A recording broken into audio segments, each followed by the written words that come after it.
the web makes it easy to work together with people who are nowhere near where you are. So in a way, it should be easier for anyone in Europe to help contribute to what Europe should do. I suppose a lot of this stuff is only really working at local levels at the moment. So to experiment with it on a European scale is exciting. More people can say more things to more people than ever in history, and that is still growing enormously.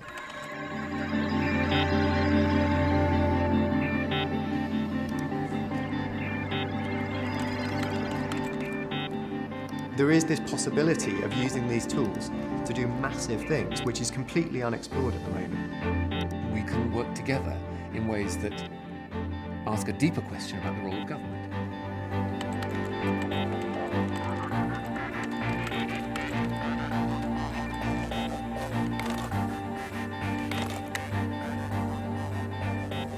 There's a whole new model that's emerging where we become part of the government. I think we've got the technology that any vote that's in Parliament could be offered to the entire country. This is a very profound change. I'm not talking about people lobbying outside parties influencing government. I'm talking about unbundling and reconstituting what is a government.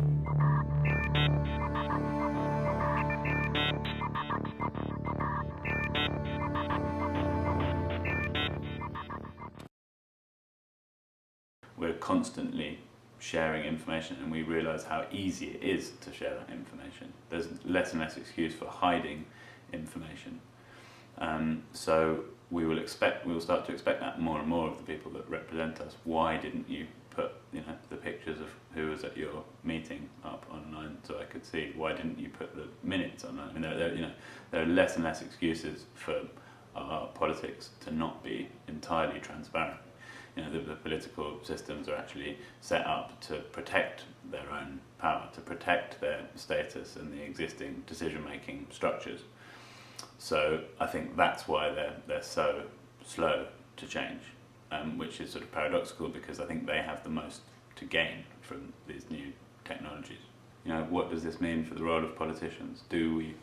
How does our role start to shift in this sort of networked world? If my constituents can constantly tell me exactly what they want and I can open up those channels, what does that mean about my role? What does that mean about me as a representative?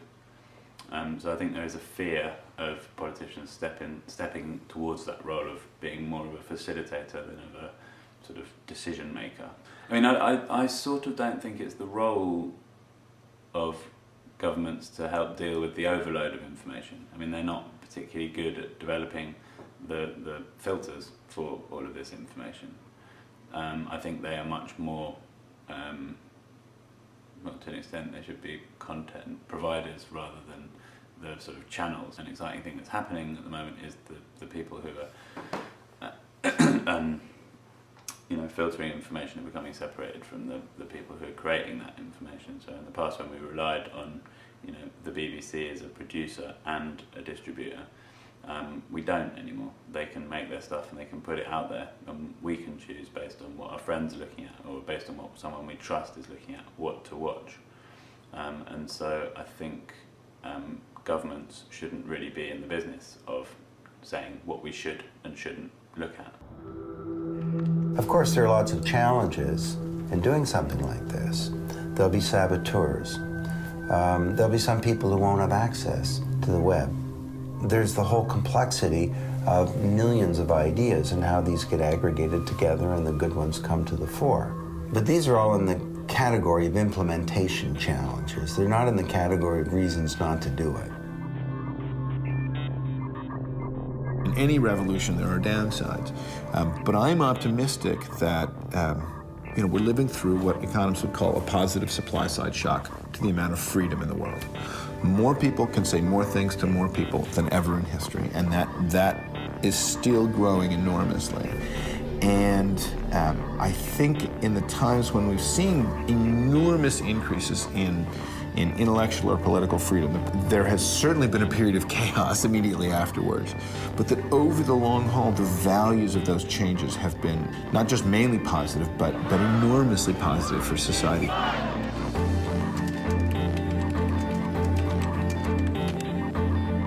We will have a form of government that engages and understands and knows what to do with what people are saying. It's a politics where you can help as well as just say like what you want, and that's an amazing thing.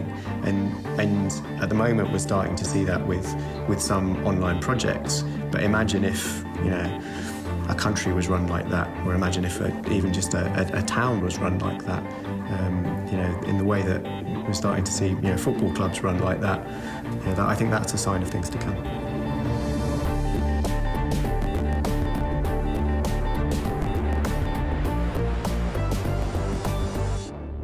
As time goes on, we will see people increasingly comfortable participating in situations where the social value is really about other people caring enough rather than someone being paid to provide that value.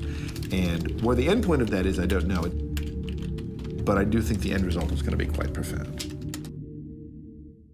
I think the most important thing is making your offer of participation very clear.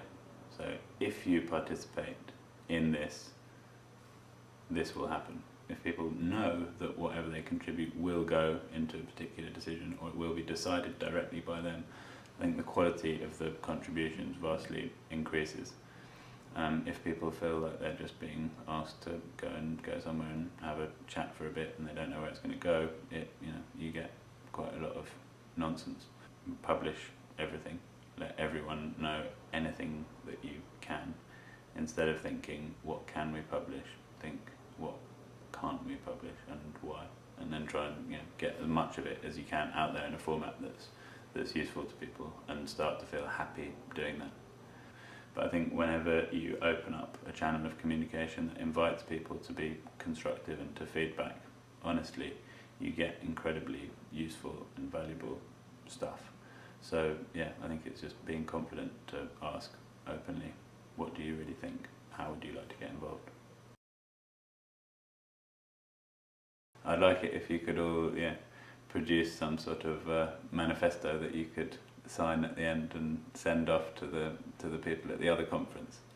And I think that's always the challenge, is collating the information from conferences or unconferences into something that can be acted upon or agreed upon by lots of people.